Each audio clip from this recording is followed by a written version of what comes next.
Já senta, querido, querida, se ajeite aí. Abra sua Bíblia em Abacuque, no capítulo 1, versos 12, até capítulo 2, verso 1.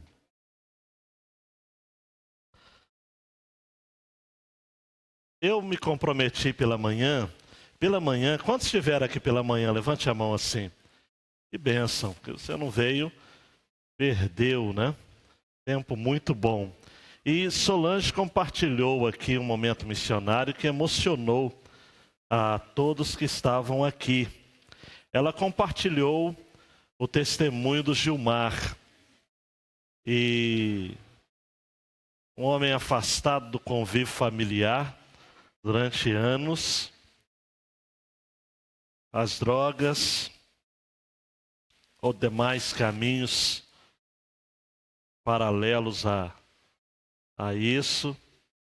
E o Senhor Jesus encontrou Gilmar através da Cristolândia. E pela manhã nós iríamos mostrar a foto do Gilmar antes e depois, mas nós tivemos um problema com a nossa internet. Tem como soltar aí, por favor, só essa imagem? O Gilmar antes e o Gilmar depois. Que transformação, né, amados? Que transformação. E o que impactou, porque a Solange foi compartilhando o testemunho, e a gente que já ouviu tantos testemunhos aqui, de vidas transformadas através da Cristolândia, a gente se emociona, mas a gente pensou assim, é mais um testemunho, que bênção. Mas aí depois Solange revelou que o Gilmar é primo dela. Que ela estava há anos sem ter notícias do Gilmar. O Gilmar gravou um vídeo, amados, mas ele gravou de celular em casa, não vai dar uma configuração legal, então seria uma pena. Mas, de todo modo, ele disse daquilo que o Senhor Jesus fez na vida dele. Então, prometi e agora estou cumprindo, destacando aí o primo da Solange do Edinho, e o que o Senhor Jesus fez na vida dele, ok? Deus abençoe Gilmar, Deus abençoe Solange e toda a sua família, ok? Obrigado, meninos. Podem voltar aí ao nosso texto. Abacuque, capítulo 2, capítulo 1, verso 12, até 2, verso 1. Deixa eu só me ligar aqui. Amados, nós estamos trabalhando, expondo o livro de Abacuque. Esse mês, querendo Deus, estaremos nos dedicando mais, e ao final desse mês terminaremos essa série de mensagens, e aí no dezembro nós já estaremos com uma série de Natal. Parece que não, mas já está na hora da gente retomar o pensamento aí sobre o Natal. Mas esse mês estaremos dando foco nesse livro que tem realmente nos ensinado bastante.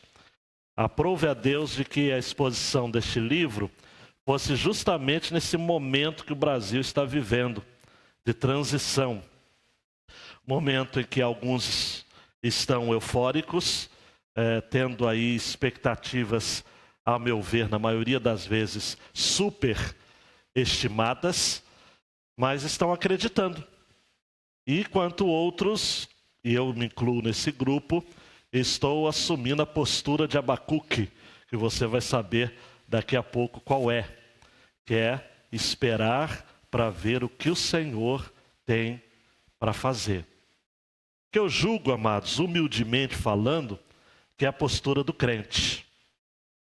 Aquele que não confia em carros nem em cavalos, mas faz menção do nome do Senhor dos exércitos. Abacuque estava vivendo um período também difícil, dificílimo. Judá estava perto de ser invadido por um povo cruel, povo babilônio, ano 605 antes de Cristo. O Império Assírio já havia deixado seu protagonismo. Um curto período de tempo, o Império Egípcio havia dominado. E agora, Babilônia, comandada pelo pai de Nabucodonosor, o nome dele é complicado, Nabopolassar. É isso mesmo. Um general brilhante. Quem gosta de história antiga, vai lá nas pesquisas e digite Nabopolassar e você vai ver as estratégias de guerra desse homem. No ano 605, este homem lidera uma guerra e possui realmente o protagonismo de toda aquela região. Então a geopolítica internacional muda. Na famosa Batalha de Carquemis. Abacuque está vendo isso. Ele havia vivenciado um avivamento sob o reinado de Josias. 1 Reis, a partir do capítulo 24, você vai encontrar essa história. Foi um avivamento extraordinário, embora o coração do povo ainda não havia se inclinado completamente para o Senhor. Mas o Senhor susteve a punição e o juízo. Deus tem dessas coisas, amados. Não me pergunte por que eu não sei responder. Num contexto de avivamento, ele sustém a punição. Mas ela vem. Então, pelos dias de Josias, nada aconteceu. Mas depois, nos dias de Jeoiaquim, filho de Josias, acontece já todo um processo de invasão, de cerco a Jerusalém. E no ano 586, Jerusalém é tomada, destruída. Nabucodonosor já assume essa liderança, depois do afastamento do seu pai, e Judá é levado cativo. Você quer conhecer um pouco da história, você tem que ler depois disso Daniel. É um profeta que vai atuar paralelo a este tempo. Se você quer saber mais ainda, leia Jeremias, também nesse mesmo período. Ok? E Sofonias também, são profetas que vão atuar nesse momento triste da história de Israel. Mas Abacuque tem um diferencial, porque Abacuque, amados, ele ousa fazer perguntas para Deus. E por incrível que pareça, Deus não fica zangado com ele não. Abacuque é um profeta questionador. Alguém já disse que ele é o Tomé do Antigo Testamento. É alguém que chega para Deus com ousadia. E nós vamos dividir o livro, por exemplo, em 5 partes. Capítulo 1, de versos 1 a 4, eu já preguei aqui. E o tema da mensagem, não sei se você se lembra, foi: Deus, por quê? Por quê? E Abacuque vai falando: até quando clamarei e não escutarás, Senhor? Gritarei a ti violência e não salvarás? Por que razão me fazes ver a maldade e a opressão? E aí prossegue. Na rica tradição salmódica. O que é a tradição salmódica? Tradição dos salmos. Porque Abacuque é um levita, é um cantor no templo. Por isso que o capítulo 3 de Abacuque é um salmo. Ele é alguém que está acostumado a ir a Jerusalém, compondo canções e cantando junto com o povo. E como essa sensibilidade artística, Abacuque chega para Deus de maneira poética. E usa do mesmo expediente de vários salmos que a gente viu na mensagem. Se você quer saber detalhes, assista a mensagem gravada no nosso Face. A segunda porção do livro de Abacuque eu preguei há 2 domingos atrás. Capítulo 1, versículos 5 a 11. Que é a resposta de Deus. E o tema que eu dei, a mensagem foi: Deus não está em silêncio. Essa mensagem mexeu com o meu coração, mexeu também no coração de uma criancinha, não está aqui hoje, o Juninho, né? Da Tamires. O Juninho me cumprimentou, abri um parênteses aqui, ao final de 2 domingos atrás, e falou: Pastor Ezequias, que jeitinho dele falar meio enrolado, né? eu adorei a sua mensagem. A mãe deles, quem conhece a Tamires, sabe que ela não dá mole pro Juninho, né? É isso, Juninho, você dormiu a mensagem toda? Mas o Juninho não se faz de rogado. Ele olhou para mim e falou o seguinte, eu olhei para o Juninho e falei, Juninho, mas eu preguei sobre o quê? Peguei a carona da mãe e forcei a barra. Ele falou, Deus não está em silêncio. Eu acho que ele viu a chamada ali no Data Show e aí dormiu no espírito. Deus não está em silêncio. Ok? Nessa mensagem eu falei que Deus responde. Não responde como Abacuque queria, porque, olha para mim, no Novo Testamento Jesus diz assim em Mateus, por tudo que pede, recebe, mas não recebe o que pede. Está dizendo pede o que recebe? Não, quem pede, recebe. Recebe aquilo que Deus quer dar. Deus dá uma resposta e ele fala o seguinte, o Abacuque, eu estou fazendo algo entre as nações, vede. Vede. Eu vou levantar um povo, estou levantando os babilônios, ou em algumas versões, os caldeus. E aí o texto fala sobre essa gente boa, os caldeus, os babilônios. Vai também em pesquisa aí no computador, ou pesquisa em livros, né? Como eu tenho lhes ensinado. E veja lá os babilônios, eles eram mal. Pensa gente ruim. Táticas de guerra terríveis, torturas indizíveis. Coisas assim bárbaras. Tá ok? Eram os caldeus e os babilônios. E aí a terceira mensagem, eu estou dando esse nome agora, esse título. Deus, eu não estou entendendo. Olha para mim, o que fazer quando a gente faz uma oração pedindo Deus intervenha? E Deus diz que vai fazer aquilo que a gente não quer que Ele faça. Abacuque ficou perplexo. E hoje eu vou estar falando sobre essa perplexidade de Abacuque. Imagina essa cena, Abacuque falando assim com Deus. Não estou entendendo, Deus. E domingo que vem não, porque domingo que vem é festa, aniversário, é festa, né, pastor Léo? No outro domingo eu retomo falando sobre o confronto de Deus com Abacuque. Abacuque ficou todo perplexo, todo agitadinho. Deus falou, Abacuque, ponha-se no seu lugar. E no último domingo, não vai dar último não, né? Vai ser 22, né? São 29. Depois eu falo sobre a rendição de Abacuque. Abacuque se rende e diz assim, Senhor, ainda que a figueira não floresça, que não haja fruto nas videiras, ainda que o produto da oliveira falhe e os campos não produzam mantimento, ainda que o rebanho seja exterminado do estábulo e não haja gado nos currais, mesmo assim, diga comigo, mesmo assim,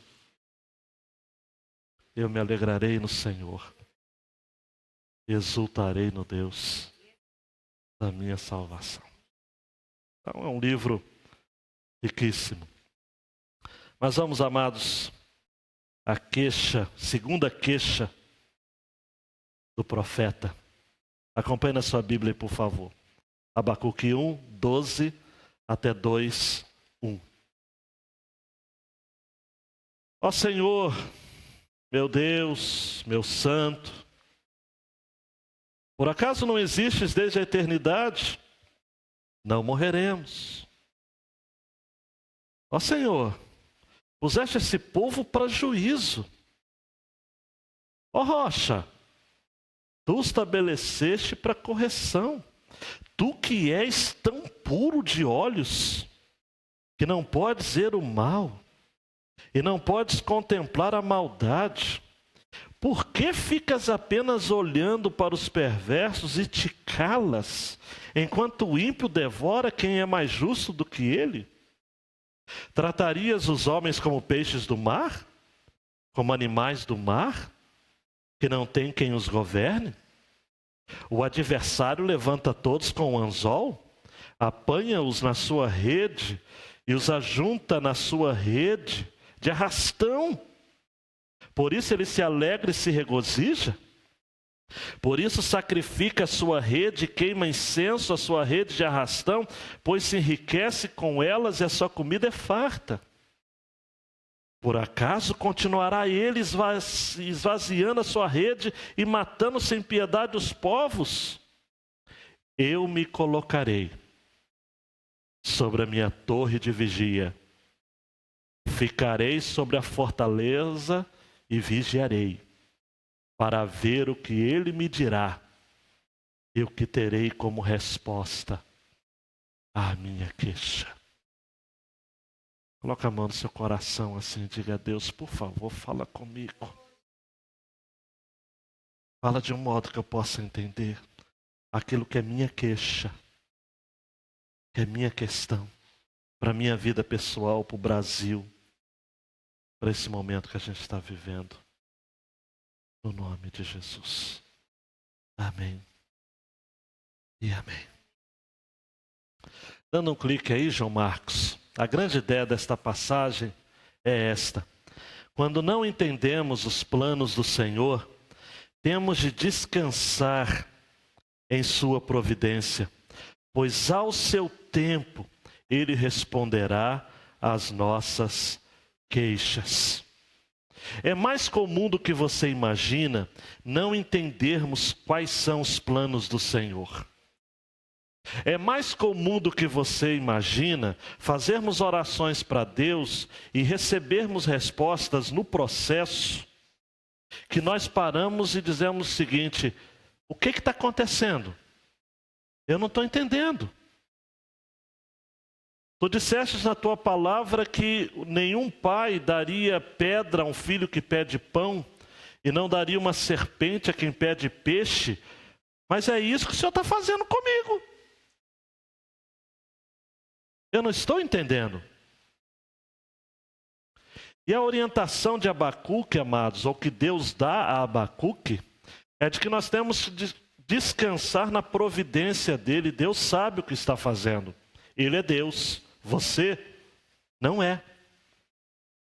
O lema de Abacuque, que já foi chamado de o pai da reforma, porque ele é quem escreve a frase mote da reforma protestante, o justo viverá pela fé, é de que a confiança em Deus, e fé é confiança, é a capacidade, amados, de mesmo sem compreender, ou até mesmo aceitar os seus planos, a gente pode e deve confiar na providência dele.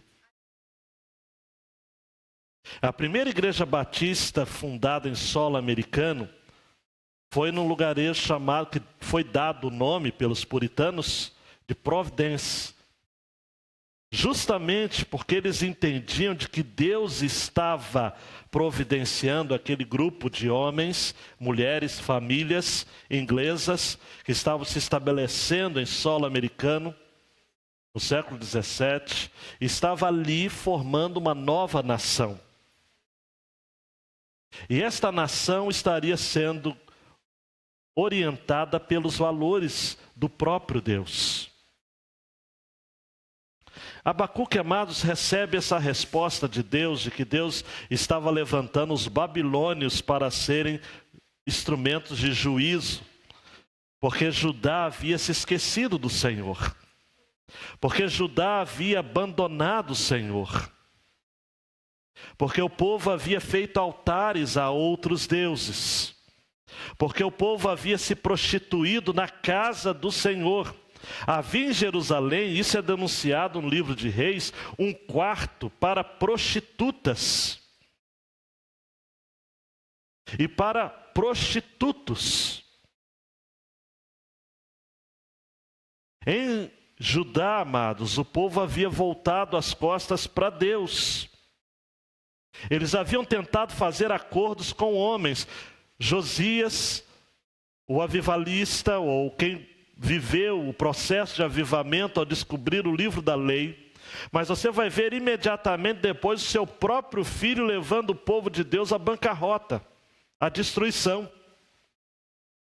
De algum modo, os valores de Deus, preste atenção, não haviam sido passados de pais para filhos. E num período curto de tempo, preste atenção aqui, curtíssimo de tempo, Deus havia dito: basta, chega, o juízo vem e virá através dos babilônios. Dando um clique, Abacuque então começa a sua queixa lamentando.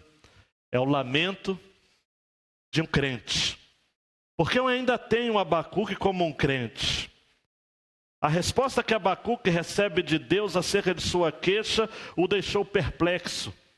Heber Campos Júnior vai dizer que a perplexidade advinda da resposta surpresa e da justiça invertida, porque na lógica de Abacuque, quem tinha que ser juízo para os babilônios era o povo de Judá. E estava acontecendo uma justiça invertida. Os babilônios, que eram ímpios, cruéis, estavam disciplinando o povo de Deus. Isso retrata fielmente, Heber Campos Júnior, a situação na qual se encontra o profeta Abacuque.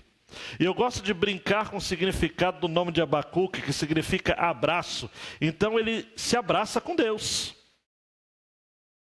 Jerônimo, tradutor da Vulgata, versão latina, vai dizer que esse abraço é um abraço para chamar para luta. Abacuque chama Deus para a luta, para um duelo, na ótica de Jerônimo. E ele chega para Deus, amados, versículo 12, ele era crente. Então ele vai se utilizar de atributos de Deus.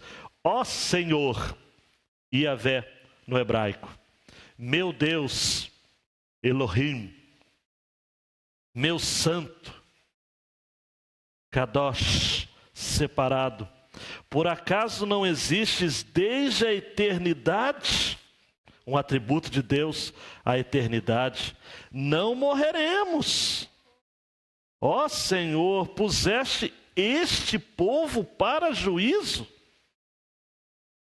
Ó rocha, e aqui usa como atributo de Deus um elemento estável, sólido. Ó rocha, tu estabeleceste para correção? E se isso não é o bastante, Abacuque escreve mais. Repare a ironia fina. Há uma ironia fina aqui, né? Tu que és tão puro de olhos, que não podes ver o mal, e não podes contemplar a maldade, porque ficas apenas olhando para os perversos e te calas, enquanto o ímpio devora quem é mais justo do que ele. Abacuque chega para Deus e fala o seguinte: Deus, tá bom, mas se o Senhor quer punir a nós como povo de Deus, tem que escolher um povo que seja um pouquinho melhor do que a gente. A lógica aqui não dá para entender, Senhor. Só está usando um povo muito pior do que a gente. O primeiro atributo de Deus que Abacuque lembra é a eternidade. E Isaías 46:10 diz que anuncia o fim desde o princípio e desde a antiguidade as coisas que ainda não sucederam, que digo o meu conselho será firme e farei toda a minha vontade. Abacuque, como levita, cantor na casa do Senhor, conhecia o Salmo de número 5, 4 e 5. Por isso que ele cita mais ou menos aqui no versículo 13. Porque tu não és um Deus que tenha prazer na iniquidade, nem contigo habitará o mal. Os loucos não pararão à tua vista, odeias a todos que praticam a maldade. E conhecia também o Salmo 18, verso 2, por isso que Abacuque chama Deus de "Ó rocha". O Salmo 18, 2 diz assim: o Senhor é o meu rochedo, e o meu lugar forte, e o meu libertador, o meu Deus, a minha fortaleza em quem confio, o meu escudo, a força da minha salvação e o meu alto refúgio. Abacuque escolhe criteriosamente as palavras e usa, no versículo 12, o chamado tetragrama sagrado, chamando Deus de Yahvé.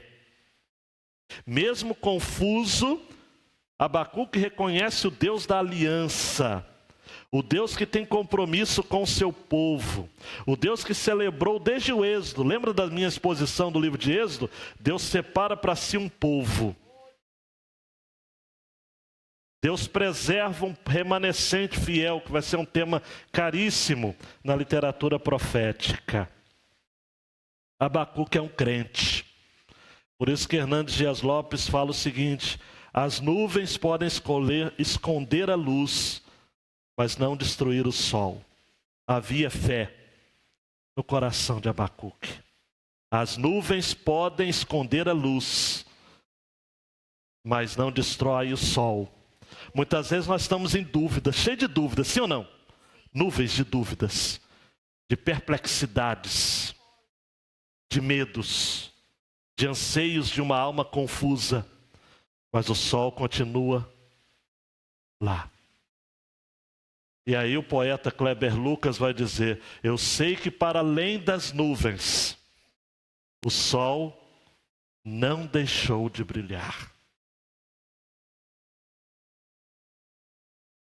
Abacuque é crente. Só para você ter uma ideia, mais uma curiosidade. No versículo 12, ele chama 2 vezes Deus de meu Deus. Ó Senhor, meu Deus, meu santo.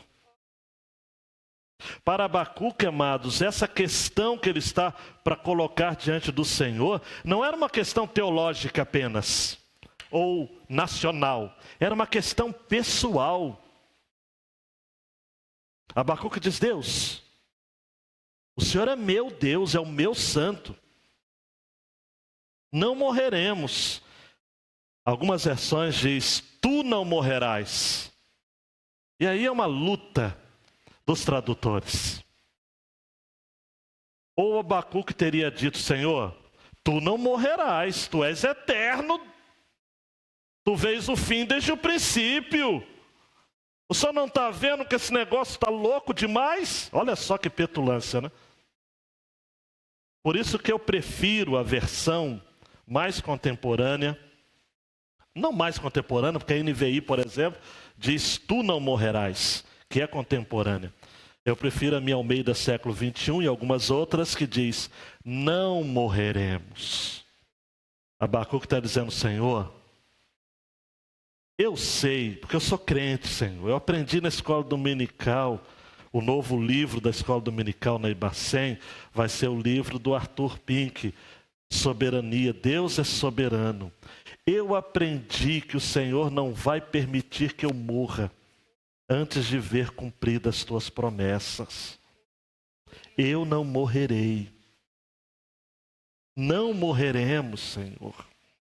Mas Deus, está difícil de entender. Eu sigo essa tese, amados, não é apenas uma preferência, porque eu estou repetindo isso várias vezes para você. Abacuque conhecia os Salmos, e o Salmo 118, 18 diz: o Senhor me castigou muito, mas não me entregou à morte. Então eu tenho para mim que Abacuque sabia disso. Malaquias, mais tarde, vai dizer, Malaquias 3,6: porque eu, o Senhor, não mudo, por isso vós, ó filhos de Jacó, não sois consumidos. O falecido Exaltino Gomes vai dizer de que Deus, Abacuque sabia, preste atenção, que Deus agiria com misericórdia. E é a misericórdia de Deus que faz com que o seu povo seja julgado sem ser destruído. Usando a expressão do pastor Exaltino, o juízo de Deus não é punição aniquilativa, é punição corretiva. Tem diferença? E muito. Jeremias, contemporâneo de Abacuque, disse em Lamentações: as misericórdias do Senhor são a causa de não sermos consumidos. Porque as suas misericórdias não têm, renovam-se a cada manhã. E aí um outro poeta também vai cantar: não morrerei enquanto o Senhor não cumprir. Quem tem promessa de Deus, não morre não. Não desiste não. E tem a fé de Abraão. Eu creio nisso. E Abacuque cria nisso. Abacuque, amados, olha para mim, aceita o fato de que Deus estava corrigindo. Abacuque não questiona a correção. Abacuque está perplexo diante do método que Deus está usando. Ele fala assim para Deus: Deus, que eu mereço, que o povo de Deus merece ser corrigido, tá legal. Agora, Deus, tem que ser os babilônios mesmo? Abacuque tem uma consciência teológica conservadora, amados. E ele não se conformava na Babilônia ser agente de juízo, porque na ótica de Abacuque, o povo judeu era mais justo do que o povo babilônio. Mas Abacuque precisava entender, olha para mim, aquilo que eu e você precisamos entender todos os dias, de que Deus faz o que quer, quando quer, como quer, com quem quer, e se Ele quer usar um ímpio para punir você, Ele vai fazer. Asaf não entendia, foi outro que ficou em crise: Senhor, por que os ímpios prosperam? E os justos? Salmo 73. Deus fala: Asaf, vê o que eu estou fazendo. Entra na congregação. Entra na congregação. Deus estaria julgando. E já havia estabelecido seu método. Não tem como mudar. Absolutamente. Dando mais um clique. E aí nós temos a descrição do inimigo externo. Eu não vou entrar em detalhes, eu já fiz na mensagem passada, mas a figura que vem à mente de Abacuque aqui é de uma pescaria. Quem entende de pescaria vai se entender bem aqui. Em alusão ao seu contexto, Matthew Henry vai dizer assim: assim como o pescador realiza sua pesca sem dificuldades, sem remorso e sem distinção, afinal tudo é peixe e deve ser consumido, assim os caldeus varriam os povos, incluindo Judá. 14 a 17. Tratarias os homens como peixes do mar, como animais do mar que não têm quem os governe?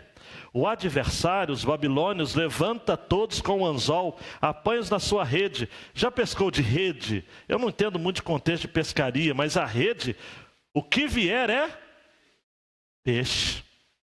Se cair na rede, é peixe. Peixe pequeno, peixe grande, peixe bom de carne, peixe não. Peixe. Babilônia fazia isso, amados, passava a rede. Os povos eram dominados assim, sem perceberem. Versículo 15. Apanha-os na sua rede, ajunta na sua rede de arrastão. Tem pescaria de arrastão? É esse nome que dá? Por isso, ele se alegra e se regozija. Quanto mais pesca, mais feliz os babilônios faziam. E eles celebravam, amados. Era um povo guerreiro, um povo que tinha sangue nos olhos, usando uma expressão contemporânea. Aí versículo 16, Abacuque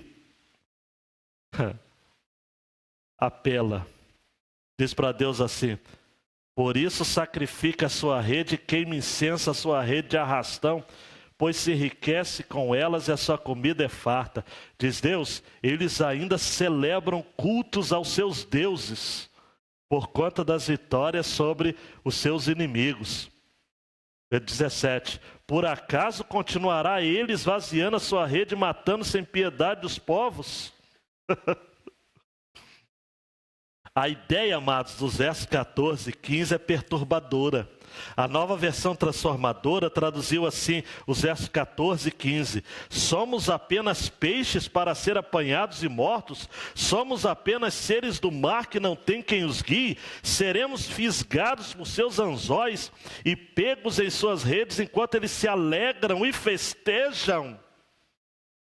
Na história, amados, era comum os babilônios arrancarem cativos do seu próprio ambiente. Vai fazer isso com Daniel e seus amigos e tantos outros jovens, exilá-los, transplantá-los em uma região estranha. Era prática costumeira entre os assírios e entre os babilônios, o desterro. Se existe uma forma, amados, a escravidão africana também teve esse elemento. Tirar o povo da terra é tirar de sua cultura, de sua língua. E chegando no Brasil, eles eram divididos ainda para que familiares não ficassem juntos. E pessoas de uma mesma tribo também eram afastadas umas das outras, porque perdia identidade. É algo que afeta a personalidade, sair da terra. Uma coisa é você decidir, eu vou para o Rio de Janeiro, mas Deus, você é da Bahia. Uma coisa é você tomar a decisão de sair. Outra coisa é você ser arrancado, Jeová, da sua terra, da sua cultura, do seu povo e ser forçado a viver num outro lugar. Os babilônios faziam isso. Ainda era obrigado a comer a comida da Babilônia. Daniel teve que ser muito macho, muito homem, para dizer, eu não vou me contaminar. Podem mudar meu nome. O nome de Daniel mudou para Beltesazar. É uma homenagem ao deus Bel, que é da mesma raiz de Babilônia. Deixa eu só abrir um parênteses. Não é isso que nós temos hoje? Somos arrancados da nossa terra, fomos arrancados da nossa terra, e estamos vivendo em Babilônia. Os nossos filhos, amados, falo nossos no sentido junto de vocês, hoje fizeram o Enem, a prova do Enem, a primeira prova, domingo que vem, uma outra, não é isso? Aí vão sair do contexto familiar, alguns vão morar em outras cidades, sair do contexto da igreja, do ministério, e vão estar na Babilônia, Universidade Federal da Babilônia. Mudando o currículo, aqui eles estudam Mateus, Marcos, Lucas e João. Lá eles vão aprender marxismo cultural, história das ideologias, psicologia aplicada. Se os nossos filhos não tiverem raízes na palavra de Deus, eles vão se perder. É uma questão de tempo. Os babilônios faziam isso. E Abacuque então persiste nessa queixa, dizendo, Deus, o inimigo do povo de Deus vai cultuar aos seus deuses a vitória sobre Judá. Creptre vai dizer de que a referência aos sacrifícios dos caldeus à sua rede, queima do incenso, é o culto que prestava as armas militares aos deuses da guerra. Quais eram os deuses da guerra babilônicos? Marduk, Haddad e Istar. Era a idolatria dos pagãos malvados em ruidosa oposição contra o Senhor que perturbava Abacuque. Ele dizia, Deus, o Senhor vai deixar essa coisa acontecer? Mas, amados, olha para mim, por favor, adolescentes, juniores, sobretudo, irmãos e irmãs, faltava em Abacuque aquilo que falta em muitos de nós, uma filosofia da história apresentada nas Escrituras.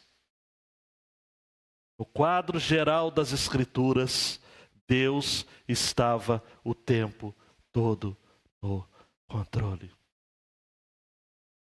Por mais que alguns, amados, e um comentarista diz que esse pensamento de Abacuque é o inverso do pensamento de Jesus. Porque Jesus vai dizer de que os pardais vão encontrar descanso sob os cuidados de Deus. E aqui o povo de Deus, amados, vai estar sendo pescado pelos babilônios. E aí o dilema de Abacuque, olhe para mim, preste atenção e anote isso. Qual era o dilema de Abacuque? Está preparado? Como pode Deus usar a maldade humana para cumprir os seus propósitos e continuar sendo santo? Eu tenho que repetir? Vamos lá. Dilema de Abacuque. Preste atenção. Como pode Deus usar a maldade humana dos babilônios para cumprir os seus propósitos para o povo de Deus e ainda assim continuar santo? É a crise que a gente tem hoje. Deus, como que o Senhor pode usar os ímpios para punir a nós, os justos? É o mesmo dilema, amados, de Jó 21:7. Por que razão vivem os ímpios, envelhecem e ainda se robustecem em poder?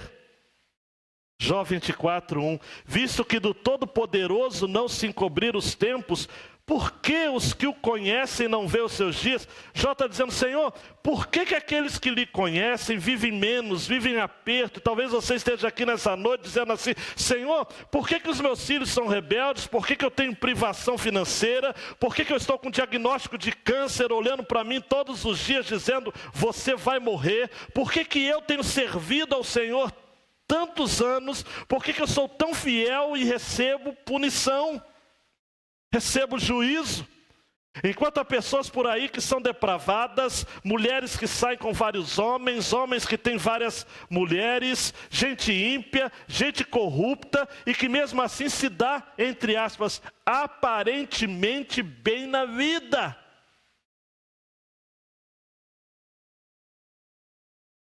Mas quem conhece o livro de Jó sabe que depois ele vai dizer, né?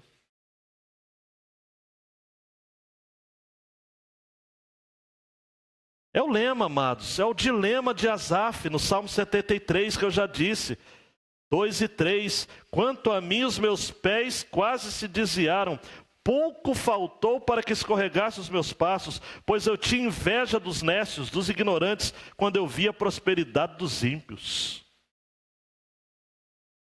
Nem Jeremias fugiu desse dilema. Ele disse no capítulo 12, versos 1 e 2, justo serias, ó Senhor, ainda que eu entrasse contigo num pleito, contudo falarei contigo dos teus juízos, porque prospera o caminho dos ímpios e vivem em paz todos os que procedem alevosamente. Plantaste-os e eles se arraigaram, crescem e dão também frutos, chegado estás à sua boca, porém longe dos seus rens. E aí? Ponto de interrogação, ponto de interrogação, ponto de interrogação, ponto de interrogação. E qual a resposta que Abacuque recebe? Nenhuma. O que Deus fala com Abacuque? Nada. O que na maioria das vezes Deus fala na sua oração? Vamos ser sinceros? Nada.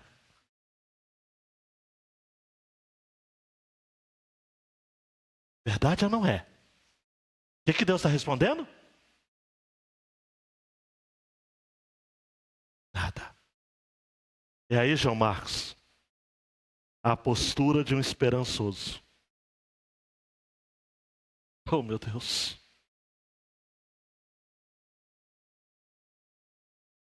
Eu me colocarei sobre a minha torre de vigia. Ficarei sobre a fortaleza e vigiarei, para ver o que ele me dirá e o que terei como resposta à minha queixa.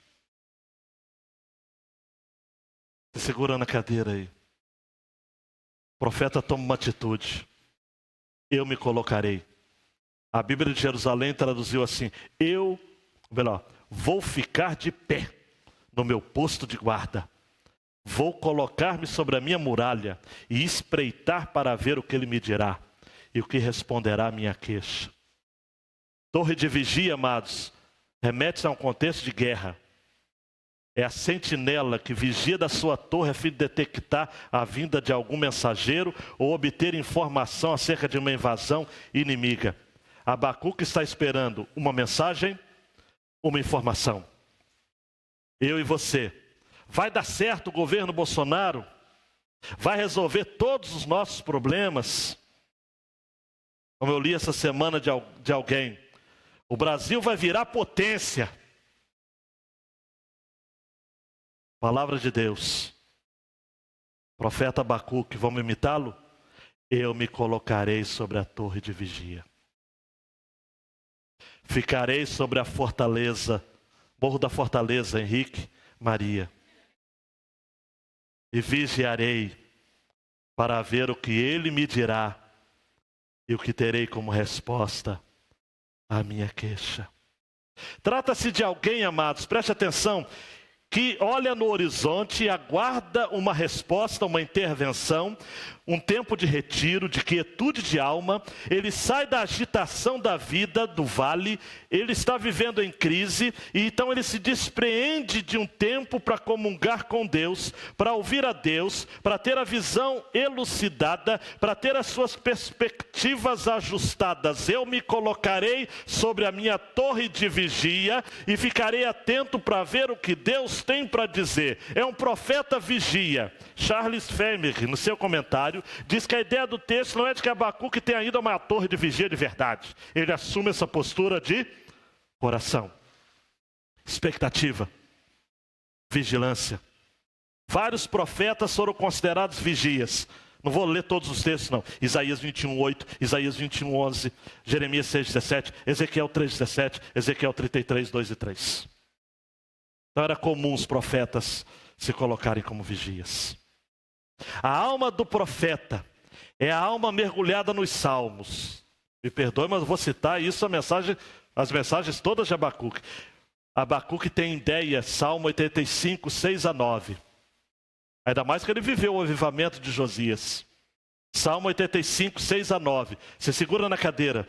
Não tornarás a vivificar-nos para que o teu povo se alegre em ti?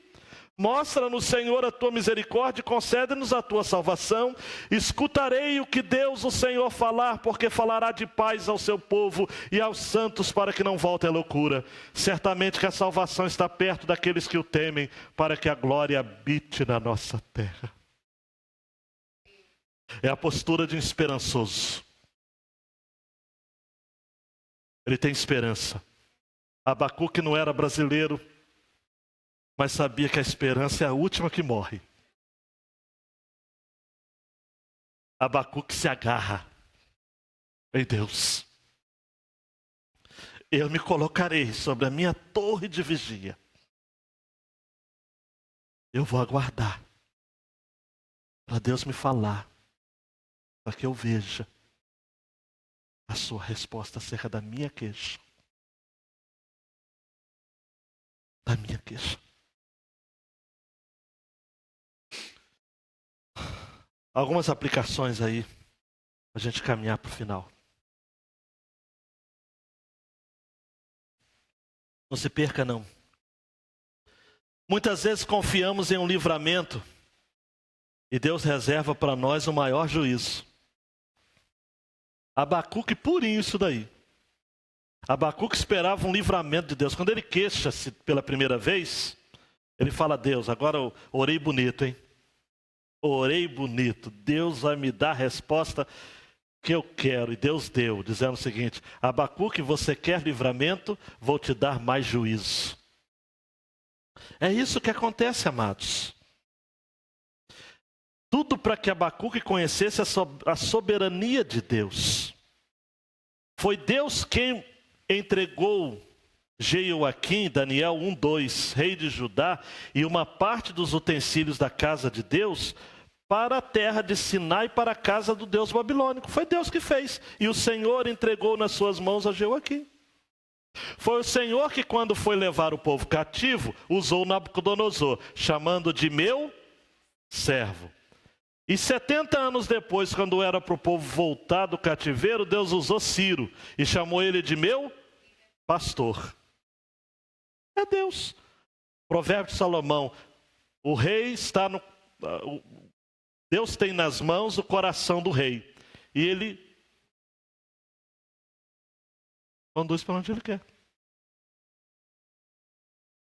É Deus. Mas muitas vezes, olha para mim, amado. Mas se segura aí, porque é forte o que eu vou estar dizendo. Muitas vezes você está pedindo: Deus me livra, Deus me livra, Deus me salva. E Deus vai dizer o seguinte: eu vou aumentar a prova. Mas porque eu ainda quero que você reconheça que eu tenho domínio sobre todas as coisas da sua vida. Porque o justo viverá. O justo viverá pela fé. Dá mais um clique aí, João, por favor. Em momento algum podemos perder de vista quem Deus é. Quando nos esquecemos de Deus, deixamos escapar o único fiapo de esperança que estamos amarrados. Amado, amada, preste atenção. Quem você tem é Deus. Se você brigar com Ele, se esquecer dEle, você vai perder a única coisa que você tem. Hoje nós estamos falando sobre os crentes que faltam os cultos, né? E a questão da quinta-feira, domingo pela manhã, as pessoas tendo outras prioridades. Teve gente, amados, que não retornou mais. Talvez ficando chateado, constrangido, uma fala, uma situação.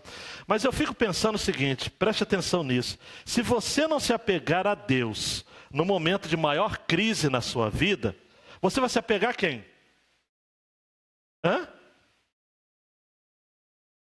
O Salmo 62, verso 1 diz: a minha alma espera somente em Deus, dele vem a minha salvação.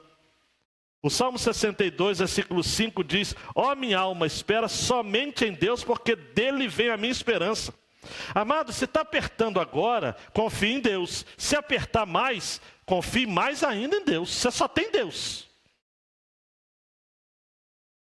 Você receba essa palavra no seu coração, nova, inédita. Você nunca ouviu isso antes.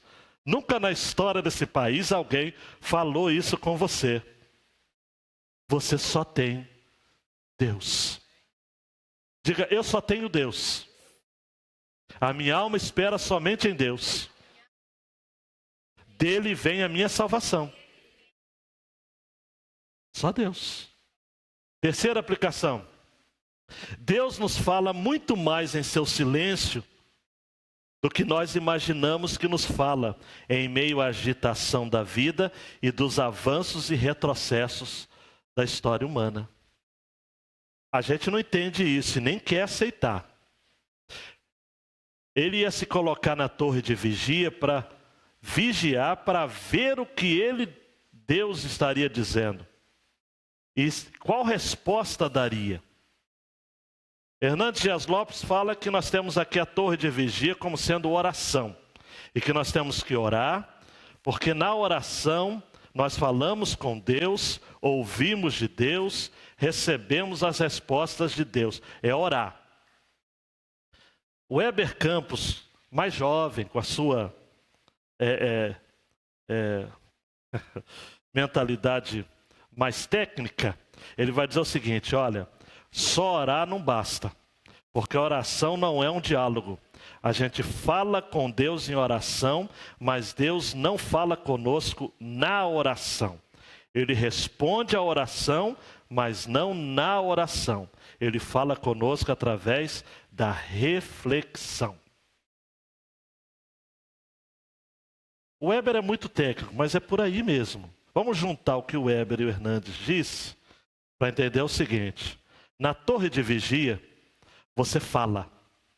Blá, blá, blá, blá, blá. Deus, por quê? Meu irmão, meu sobrinho, meu pai, minha mãe, o Brasil. Fala, fala, fala. Esbraveja. E aí na mesma torre de vigia, você reflete na palavra de Deus, naquilo que você ouviu, na mensagem que recebeu aqui nessa série de exposições em Abacuque.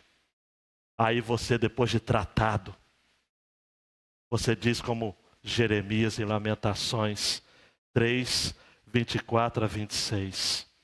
A minha porção é o Senhor, diz a minha alma, portanto esperarei nele. Bom é o Senhor para os que esperam por ele, para a alma que o busca. Bom é ter esperança e aguardar em silêncio a salvação do Senhor. Espera. Espera. Caminhando para o fim, mas ainda não lá, mais uma aplicação. Somos exilados em nossa Babilônia. Encontramos-nos em um cativeiro ideológico, que somente a verdade do Evangelho poderá nos libertar. Foi citado esse verso recentemente por uma personalidade política. Conhecereis a verdade e a verdade vos libertará. Mas a pergunta é, qual verdade? Precisa explicar esse ponto ou não? Qual verdade é? Só a verdade de Jesus que liberta, amados. Não é verdade ideológica, direita, esquerda, centro, mítica. É a verdade do Evangelho. Por fim, subamos a nossa torre de vigia e não postemos isso nas redes sociais. Apenas aguardemos saber o que Deus está fazendo em nossa história de vida. Não saia daqui, amados, postando na rede social, estou na torre. Ou para usar um hashtag, tô na torre. Não. Mas olha para mim. Deus está fazendo algo. E a seu tempo você vai compreender. Dá um clique aí para ficar essa frase final. O que diz essa frase? Quando não entendemos os planos do Senhor, temos de descansar em sua providência, pois a seu tempo Ele responderá às nossas queixas.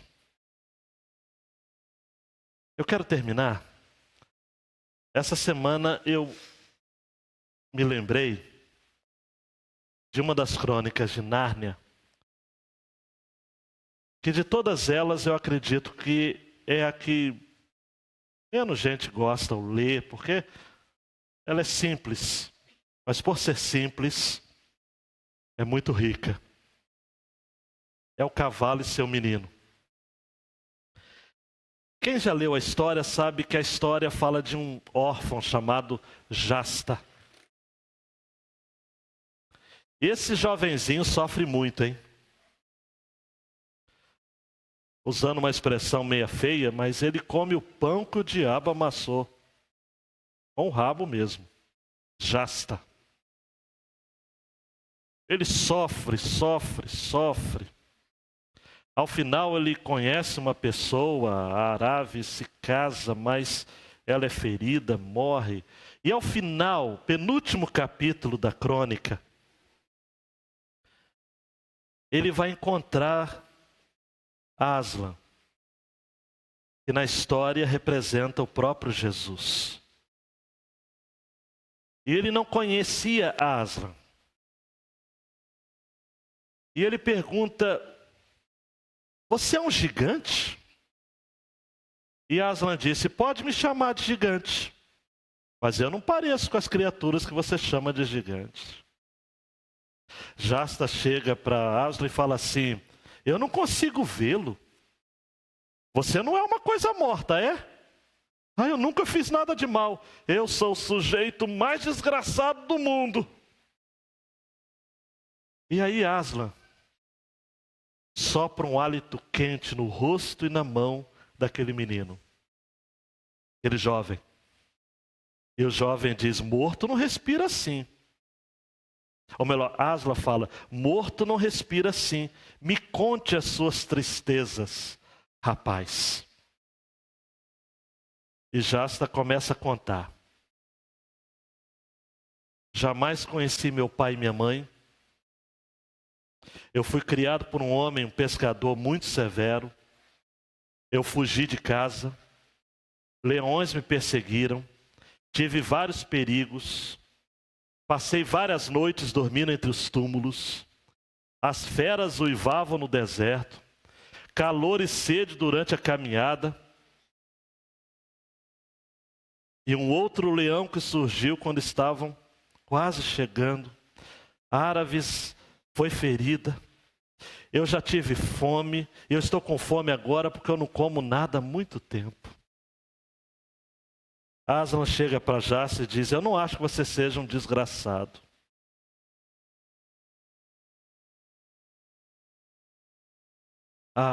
Jasta não diz nada. E Aslan diz: fui eu o leão que o forçou a encontrar-se com a sua amada, Áraves. Fui eu o gato que o consolou na casa dos mortos. Fui eu o leão que espantou os chacais para que você dormisse. Fui eu o leão que assustou os cavalos para você chegar a tempo de avisar ao rei Nuna. Fui eu o leão que empurrou para a praia a canoa que você dormia, quando você era uma criança quase morta, para que um homem acordado à meia-noite o acolhesse. Fui eu mesmo. Eu mesmo. Olhando para trás, Jasta entendeu que Aslan o havia guiado por todas aquelas experiências que ele havia julgado terem sido ruins e trágicas. Quem conhece a história sabe que Jasta era um monarca, um príncipe, se tornou rei. E de menino mais desgraçado do mundo. Cada situação, antes de chegar a Nárnia, Jasta percebeu de que ele nunca estivera sozinho. Olhe para mim aqui, por favor. Talvez você esteja chegando hoje e reconhecendo que na sua vida tem dado tudo errado. Ou pior ainda, só deu errado. Mas eu quero ministrar a sua vida de que Deus estava no controle de tudo.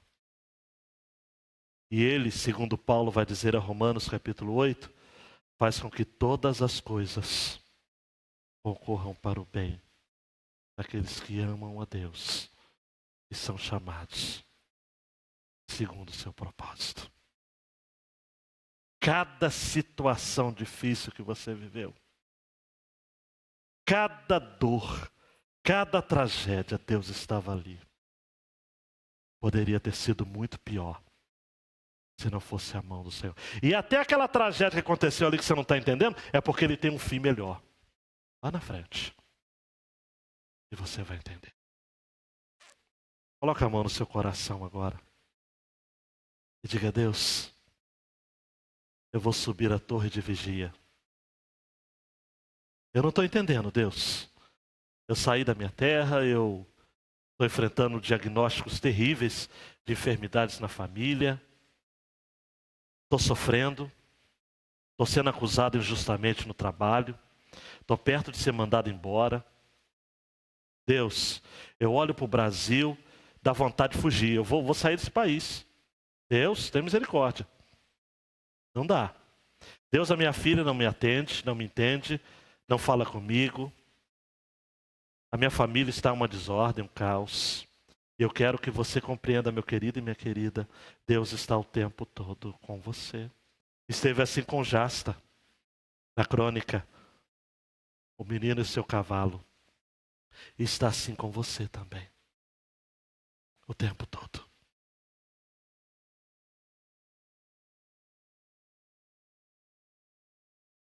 Deus, eu quero orar com este povo aqui.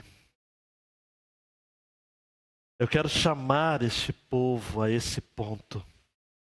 Quando não entendemos os planos do Senhor, temos de descansar em sua providência, pois ao seu tempo Ele responderá às nossas queixas.